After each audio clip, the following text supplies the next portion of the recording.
Hello everyone, welcome back to my channel. This is last part of chapter 3, Classic Theory of Economic Growth and Development. In this video, we will cover point 3.5 and 3.6. So let's start with 3.5, the Neoclassical Counter-Revolution, Market Fundamentalism. 3.5.1 point is this, that challenging the statist model, free markets, public choice and market-friendly approaches. So let's start with political context. That 1980s में there is a rise in conservative government across the US, Canada, Britain and West Germany. In countries में conservative government का rise हो रहा था जो कि coincide कर रही थी कि किसके साथ, न्यू क्लासिकल काउंटर रेवोल्यूशन के साथ इन इकोनॉमिक थ्योरी और पॉलिसी में। ये जो गवर्नमेंट्स में कंजर्वेटिव गवर्नमेंट का जो राइज हो रहा था ये न्यू क्लासिकल काउंटर रिवोल्यूशन के साथ मैच कर रही थी इकोनॉमिक थ्योरी और पॉलिसी मेकिंग में। Now what is this new classical counter revolution? That this movement marked a resurgence of new classical economic principle. इस मूवमेंट में एक रिसर्जेंस मिला न्यू क्लासिकल इकोनॉमिक प्रिंसिपल को, जो कि फ्री मार्केट सोल्यूशन को एम्फेसाइज करते हैं डेवलपमेंट इश्यूज़ के लिए। It stood in opposition to the interventionist dependence revolution. जो इंटरवेंशन डिपेंडेंस रिवोल्यूशन थी, इसके अपोजिशन में ये counter revolution, new classical counter revolution stood करता है, जो कि 1970s में करेक्टराइज हुआ। डेवलप्ड नेशंस जो पॉलिसीज़ हैं वो क्या है? That the counter revolution promoted supply side macro economic policies aimed at stimulating economic growth. जो काउंटर रिवोल्यूशन जो है वो supply side macro economic policies को प्रमोट करती है, जो कि एम करती है कि स्टिमुलेटिंग एक इकोनॉमिक ग्रोथ बनी रहे इकोनॉमी में। Now that next is this rational expectation theories gain traction positing that individual make decision based on their expectations of future economic conditions. जो रेशनल एक्सपेक्टेशन थ्योरीज हैं वो यहीं से इन्होंने अपना अट्रैक्शन गेन करना स्टार्ट कर दिया, पॉजिटिंग दैट कि जो इंडिविजुअल हैं वो ऐसे डिसीजन मेक करेंगे जो कि उनके expectation of future economic conditions पर बेस्ड होंगे। Next there is that there was a significant push towards privatization of state own enterprises. State own जो एंटरप्राइजेस थी उनका प्राइवेटाइजेशन होना स्टार्ट हो गया था, जो कि एफिशिएंसी और कम्पिटिटिवनेस को इन्हांस कर रही थी। Next is this developing countries की पॉलिसीज़ क्या थी? इन डेवलपिंग नेशन जो फोकस था वो शिफ्ट हो गया था towards advocating for freer markets. Freer markets की तरफ फोकस शिफ्ट हो गया था डेवलपिंग नेशंस में। एंड डिसमेंटलिंग पब्लिक ओनरशिप और स्टेट प्लानिंग को डिसमेंटल किया जा रहा था और फ्री मार्केट्स की तरफ शिफ्ट हो रही थी developing Nations. Next this included reducing government regulation का जो अभी तक जो चलता आ रहा था इकोनॉमिक एक्टिविटीज़ में, जो गवर्नमेंट रेगुलेशन जो चल रहा था वो रिड्यूस होना स्टार्ट हो गया to foster a more dynamic market. एक मोर डायनेमिक मार्केट एनवायरनमेंट को फोस्टर करने के लिए गवर्नमेंट रेगुलेशन जो है वो रिड्यूस होना स्टार्ट हो गया। Influence on international financial agencies. अब इसका इंटरनेशनल फाइनेंशियल एजेंसीज पर क्या इफेक्ट पड़ा? जो न्यू क्लासिकल इकोनॉमिस्ट हैं वो गेन किया एक सिग्निफिकेंट कंट्रोल किसके ऊपर? Over critical international financial institution, जैसे कि world bank, international monetary fund. अगर किसी के पास पावर है, किसी के पास ज़्यादा मनी होगा, न्यू क्लासिकल इकोनॉमिस्ट में जो वो बताते हैं कि इसके कारण एक कंट्रोल आ गया इंटरनेशनल फाइनेंशियल इंस्टीट्यूशन जैसे कि वर्ल्ड बैंक और international monetary fund. Next is this concurrently organization like the international labour organization. कुछ कंकरेंटली ऑर्गेनाइजेशन है जैसे कि ILO, UNDP, united nation development programme, united nation conference on trade and development. इनमें एक decline होना start हो गया। सो और डिक्लाइन इन द इन्फ्लुएंस में डिक्लाइन होना स्टार्ट हो गया, जो कि प्रीवियसली रिप्रेजेंट करता था डेवलपिंग कंट्रीज़ के पर्सपेक्टिव को। सेंट्रल आर्ग्यूमेंट क्या है न्यू क्लासिकल काउंटर रिवोल्यूशन का? That it proponents argue that under development stem from poor resources allocation. इसमें जो प्रोपोनेंट्स हैं वो आर्ग्यू करते हैं कि under development mainly poor resource allocation के कारण होता है, जो कि कोज होता है by incorrect pricing policies. Incorrect pricing policies होगी, उसके कारण पुअर रिसोर्स एलोकेशन होगा और जिसके कारण अंडर डेवलपमेंट होगी। एंड एक्सेसिव गवर्नमेंट इंटरवेंशन के कारण भी अंडर डेवलपमेंट का रीज़न बताया गया है। Next is this influential figures क्या है in this movement? Include Lord Peter Bauer, Deepak Lal, Lenin Little, Harry Johnson, Bela Balassa, Jagdish Bhagwati and Anne Krueger, ये कुछ इन्फ्लुएंशियल फिगर हैं इस मूवमेंट की, न्यू क्लासिकल काउंटर रिवोल्यूशन की मूवमेंट की। नियो लिबरल पर्सपेक्टिव क्या कहता है? That neo liberal contend that promoting competitive free markets will stimulate economic efficiency and growth. Neo liberal content ये कहता है कि जो कॉम्पिटिटिव फ्री मार्केट है उनको प्रमोट करने से क्या होगा? इकोनॉमिक एफिशिएंसी और ग्रोथ स्टिमुलेट होगी। और वो ये भी एडवोकेट करते हैं कि that privatising state owned enterprises, encouraging free trade, attracting foreign investment and eliminating government regulation that distort market prices। इन बातों को भी न्यूलिबरल पर्सपेक्टिव के जो इकोनॉमिस्ट हैं वो एडवोकेट करते हैं। नेक्स्ट कुछ क्रिटिक्स भी होंगे। क्रिटिक्स क्या है? ऑफ डिपेंडेंस थ्योरिस्ट के for this movement that contrary to dependence theorist who attribute under development to exploitation by developed nation, जो न्यू क्लासिकल काउंटर रिवोल्यूशनरीज हैं वो आर्ग्यू करते हैं that it result from state interference and systematic corruption with in developing countries. ये जो new classical counter revolutionaries हैं वो argue करते हैं कि जो स्टेट इंटरफेरेंस और करप्शन हो रहा है ना विद इन डेवलपिंग कंट्रीज के, यही रीज़न है मेन अंडर डेवलपमेंट का, रेदर देन की डेवलप्ड नेशंस के एक्सप्लॉयटेशन से, जो कि डिपेंडेंस थ्योरिस्ट का मानना है। Next is this market mechanism क्या है? The magic of the market place and the invisible hand are emphasized as essential for effective resource allocation and economic development. Market mechanism ये कहता है कि जो मैजिक है मार्केट प्लेस का और इनविजिबल हैंड का, invisible hand means, invisible hand की वो थ्योरी है कि अगर हम मार्केट में कोई भी गवर्नमेंट या फिर कोई भी इंटरवेंशन ना की जाए, अपने हिसाब से चलने दें, तो वो इनविजिबल हैंड से अपने आप इक्विलिब्रियम में आ जाएगी। तो वो इनविजिबल हैंड की जो थ्योरी है उसके अकॉर्डिंग वो एम्फेसाइज करता है एक essential effective resource allocation, emphasize करता है एक एसेंशियली इफेक्टिव रिसोर्स एलोकेशन का और इकोनॉमिक डेवलपमेंट जिसके कारण होगा। कुछ एग्जांपल्स हैं जिसको साइट किया गया है, जैसे कि success stories from economics such as South Korea, Taiwan और सिंगापुर।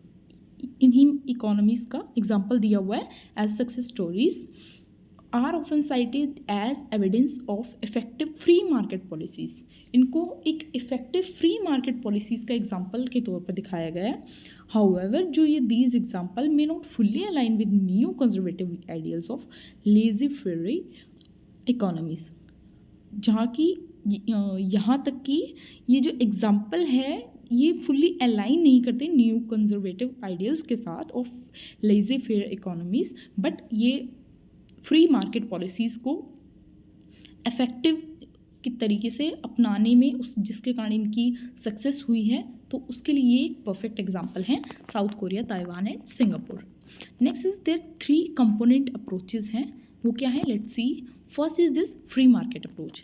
ये क्या एजाइड करती है? That markets alone can be achieve efficiency, any government intervention is seen as distortionary. Free market approach कहती है कि मार्केट अलोन खुद अकेली एफिशिएंसी को अचीव कर सकती है बिना किसी गवर्नमेंट इंटरवेंशन के भी। Next is this public choice theory, new political economy. ये क्या आर्ग्यू करती है कि that all actors in government operates from self interest. ये पब्लिक चॉइस थ्योरी ये बताती है कि ऑल एक्टर्स इन जो गवर्नमेंट में जो कोई भी जो एम्प्लॉय ऑफिसर जो भी हैं वो सेल्फ इंटरेस्ट पर ऑपरेट करते हैं। This leads to inefficiencies where politicians seek power, bureaucrats engage in rent seeking behaviour and citizen use political influence for personal gain. इस थ्योरी में ये कहा गया है कि अगर कोई भी गवर्नमेंट है उसके अंदर सभी अपने सेल्फ इंटरेस्ट पर लगे रहेंगे, इसके अंदर क्या होगा? इनएफिशिएंसी आ जाएगी इकोनॉमी में, जिसमें पॉलिटिशियन अपनी पावर को देखेगा, ब्यूरोक्रेट्स अपनी रेंट सीकिंग बिहेवियर को में एंगेज रहेंगे, और सिटीजन्स हैं वो पॉलिटिकल इन्फ्लुएंस में आकर पर्सनल गेन पर ज़्यादा फोकस करेंगे। Next is this market friendly approach. ये क्या है? Developed mainly by world bank economist in the 1990s। ये जो मार्केट फ्रेंडली अप्रोच है ये वर्ल्ड बैंक इकोनॉमिस्ट द्वारा डेवलप की गई mainly in 1990s। It acknowledges market imperfection in developing countries and advocates for selective government intervention to support market operations while investing in infrastructure and social services। ये acknowledge करता है कि market imperfection को developing countries में, और advocate करता है कुछ सेलेक्टिव गवर्नमेंट इंटरवेंशन की, कहाँ गवर्नमेंट का इंटरवेंशन हो सकता है सेलेक्टिवली जहाँ इम्परफेक्शन दिखे, टू सपोर्ट मार्केट ऑपरेशंस को वाइल इन्वेस्टिंग इन इंफ्रास्ट्रक्चर और सोशल सर्विसेज में इन्वेस्ट करके कैसे गवर्नमेंट इंटरवेंशन हेल्प कर सकता है। Market friendly approach is this. Next is this, कुछ की डेफिनेशंस हैं इन्हीं की। फ्री मार्केट की, the economic system where prices are determined by unrestricted competition between privately owned business without government intervention, वही जो हमने पहले पढ़ा, इनकी डेफिनेशन दी हुई है। पब्लिक चॉइस थ्योरी क्या है? अ थ्योरी जो कि सजेस्ट करती है individual self interest drives political behaviour, thus government action often lead to inefficiency or corruption. Next is this market friendly approach. ये क्या कहती है? that a perspective advocating for limited government intervention to create an environment conducive to efficient market operation while recognize existing market failure. एक perspective जो कि advocate करता है limited government intervention को, टू क्रिएट एक ऐसा इन्वायरमेंट जो कि एफिशिएंट मार्केट ऑपरेशन को कंडक्ट करे वाइल और रिकॉग्नाइजिंग एग्जिस्टिंग मार्केट फेलियर को। मार्केट फेलियर क्या है? एक ऐसी सिचुएशन जहां एलोकेशन ऑफ गुड्स और resources by a free market is not efficient due to imperfections such as monopolies और lack of information. Market failure एक ऐसी सिचुएशन है जहां एलोकेशन ऑफ गुड्स और सर्विसेज का बाय अ फ्री मार्केट एक efficient तरीके से नहीं होता, किसके कारण? ड्यू टू इम्परफेक्शंस जैसे कि मोनोपोलीज या फिर लैक ऑफ इंफॉर्मेशन। तो that situation is called market failure. Next is this traditional new classical growth theory. ये क्या कहती है? दैट इम्पैक्ट ऑफ लिबरलाइजेशन क्या है, सबसे पहले उसे दिखाती है। Opening up national markets is believe to attract both domestic and foreign investment. अगर नेशनल मार्केट्स को हम ओपन अप करेंगे तो वो बोथ डोमेस्टिक और फॉरेन इन्वेस्टमेंट को अट्रैक्ट करेगा, लीडिंग टू जिसके कारण कैपिटल एक्यूमुलेशन इंक्रीज होगा, विच इज़ जो कि जीडीपी ग्रोथ के लिए बहुत क्रूशियल है। Next, capital labour ratio. एक higher capital labour ratio indicate करता है more capital available per labour, जो कि एक असेंशियल है फॉर प्रोडक्टिविटी इंक्रीज करने के लिए और पर कैपिटा इनकम बढ़ाने के लिए in a capital poor developing country. Next is कुछ Solow new classical growth model है। ये क्या है? ये जो मॉडल है वो इनकॉर्पोरेट करता है टेक्नोलॉजी को as a critical component alongside labour and capital.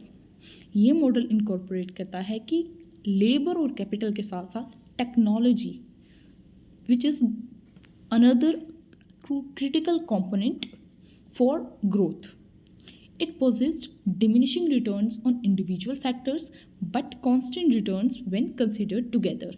ये पोजिट करता है एक डिमिनिशिंग रिटर्न इंडिविजुअल फैक्टर पर बट कॉन्स्टेंट रिटर्न्स जब कंसिडर्ड टुगेदर। ग्रोथ इक्वेशन है इसकी y is equal to k alpha A L 1 minus alpha, जहाँ पे y क्या रिप्रेजेंट करता है? Gross domestic product GDP, K is capital stock including human capital, L is labor input and A signifies productivity growing at an exogenous rate. Next is this convergence theory. ये क्या suggest करती है? Suggest that the economies will converge towards similar income level under similar conditions regarding savings rates and productivity level. ये suggest करती है economy converse हो जाएगी toward similar income level के अंडर सिमिलर कंडीशन जो कि रिगार्ड करता है सेविंग रेट्स और प्रोडक्टिविटी लेवल को। Next 3.3 is that conclusions and implication. There is a debate between theories. Dependence theory is viewed under development as a result of external factors imposed by developed nations, और neoclassical theorists जो हैं वो attribute करते हैं कि internal issue जैसे कि excessive government intervention के कारण under development आती है। तो that is the debate between dependence theorists and neoclassical theories. Next is this efficiency and equity debate. While market-based price allocation can be more efficient than state intervention from an efficiency standpoint, जो market-based price allocation एक more efficient तरीके से हो सकता है than state intervention from an efficiency standpoint, जो many developing economies हैं वो differ करती हैं significantly from Western model. Thus, जो traditional neoclassical assumptions हैं may not hold true universally. Next there is the challenges facing developing economies. कुछ challenges जो हैं डेवलपिंग इकोनॉमीज जो फेस करती हैं, मैनी डेवलपिंग नेशंस जो हैं वो स्ट्रगल करती हैं with non competitive markets due to institutional barriers. ज़्यादातर जो डेवलपिंग नेशंस हैं वो स्ट्रगल करती हैं नॉन कॉम्पिटिटिव मार्केट से, किसके कारण? इंस्टीट्यूशनल बैरियर्स के कारण। This complicates the application of pure free market principles.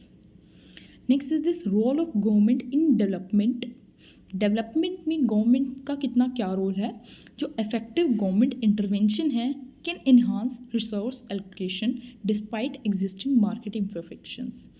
Effective government intervention जो है वो रिसोर्स एलोकेशन को इन्हांस कर सकती है despite existing market imperfections. Governments can use price signals strategically to influence socially optimal outcomes. Government जो है वो प्राइस सिग्नल्स को यूज़ कर सकती है स्ट्रेटेजिकली सोशली ऑप्टिमल आउटकम्स को इन्फ्लुएंस करने के लिए। सो गवर्नमेंट का भी एक काफ़ी इफेक्टिव रोल है डेवलपमेंट में। Need for context specific solutions. Development strategies should be tailored to local conditions rather than rigidly adhering to neoclassical model.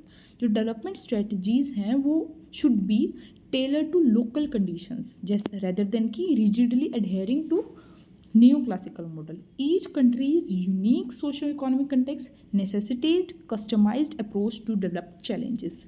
Her country की एक यूनिक सोशो इकोनॉमिक कंटेक्स्ट होता है जिसके कारण उन्हें उसी के अकॉर्डिंग अपनी अप्रोचेस को कस्टमाइज़ करना चाहिए डेवलपमेंट चैलेंजेस को फेस करने के लिए।